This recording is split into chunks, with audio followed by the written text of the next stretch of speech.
ಸಿಗುತ್ತೆ ಅನ್ನುವಂಥ ಲೆಕ್ಕಾಚಾರ ಇರಬಹುದೇನೋ. 2-3 ದಿನದಲ್ಲಿ ನಟ ದರ್ಶನ್ಗೆ ಆಪರೇಷನ್ ಅಂತೆ. ಡಿಸೆಂಬರ್ 11ಕ್ಕೆ ಮಧ್ಯಂತರ ಜಾಮೀನಿನ ಅವಧಿ ಕೂಡ ಮುಕ್ತಾಯವಾಗುತ್ತೆ. 2-3 ದಿನದಲ್ಲಿ ಆಪರೇಷನ್ಗೆ ವೈದ್ಯರು ಚಿಂತನೆಯನ್ನ ಮಾಡಿದಾರಂತೆ.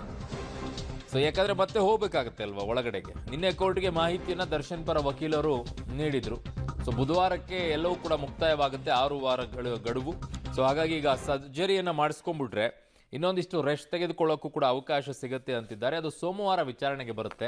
ಆ ವಿಚಾರದಲ್ಲಿ ಏನಾಗುತ್ತೆ ಅಂತ ನೋಡಬೇಕು. ಜೊತೆಗೆ ಸುಪ್ರೀಂ ಕೋರ್ಟ್ನಲ್ಲೂ ಕೂಡ ಪೊಲೀಸ್ ಆಯುಕ್ತರು ಹೇಳಿದ್ರು, ಸುಪ್ರೀಂ ಕೋರ್ಟ್ಗೂ ಕೂಡ ಇವರ ಬೇಲನ್ನು ರದ್ದು ಮಾಡೋಕ್ಕೆ ಅರ್ಜಿಯನ್ನು ಹಾಕಿದ್ದೀವಿ, ಅದು ವಿಚಾರಣೆಗೆ ಬರಬೇಕು ಅಂತ ಹೇಳಿ. ನೋಡಿ ಅದು ಏನಾಗುತ್ತೆ ಅಂತ. ನನ್ನ ಸಹೋದ್ಯೋಗಿ ಈಗ ಲೋಕೇಶ್ ನನ್ನ ಸಂಪರ್ಕಕ್ಕೆ ಸಿಗ್ತಾ ಇದ್ದಾರೆ. ಲೋಕೇಶ್, ದರ್ಶನ್ ಅವರ ವಿಚಾರದಲ್ಲಿ ನೋಡೋದಾದ್ರೆ ಹಲವು ರೀತಿಯಾದಂಥ ಅನುಮಾನಗಳನ್ನು SPP ಅವರು ಕೂಡ ನಿನ್ನೆ ವ್ಯಕ್ತಪಡಿಸ್ತಾ ಇದ್ರು, ಇವರೆಲ್ಲ ನಾಟಕ ಮಾಡ್ತಾ ಇದ್ದಾರೆ ಅಂತ ಹೇಳಿ.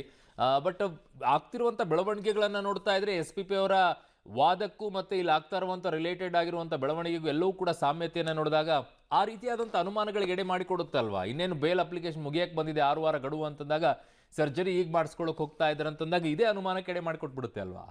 ಅರುಣ್, ಖಂಡಿತವಾಗೂ ಕೊನೆ ವಾರದಲ್ಲಿ ಸರ್ಜರಿ ಮಾಡ್ತಾ ಇದ್ದಾರೆ ಅಂತಂದರೆ ಅನುಮಾನಕ್ಕೆ ಎಡೆ ಮಾಡಿಕೊಡ್ತಾರೆ. ಯಾಕೆ ಅಂತಂದರೆ ತುರ್ತಾಗಿ ಆಪರೇಷನ್ ಆಗಬೇಕು ಅಂತೇಳಿ 6 ವಾರಗಳ ಕಾಲ ಮಧ್ಯಂತರ ಜಾಮೀನನ್ನು ಪಡ್ಕೊಂಡು ಇನ್ನು ಮಧ್ಯಂತರ ಜಾಮೀನಿನ ಅವಧಿ ಮುಕ್ತಾಯ ಆಗೋಕ್ಕೆ ಕೇವಲ 4 ದಿನಗಳಿದೆ. 4 ದಿನಗಳಲ್ಲಿ ಆಪರೇಷನ್ಗೆ ಡೇಟ್ ಫಿಕ್ಸ್ ಆಗುತ್ತೆ ಅಂತಂದರೆ ಅನುಮಾನಗಳಿಗೆ ಎಡೆ ಮಾಡಿಕೊಡುತ್ತೆ.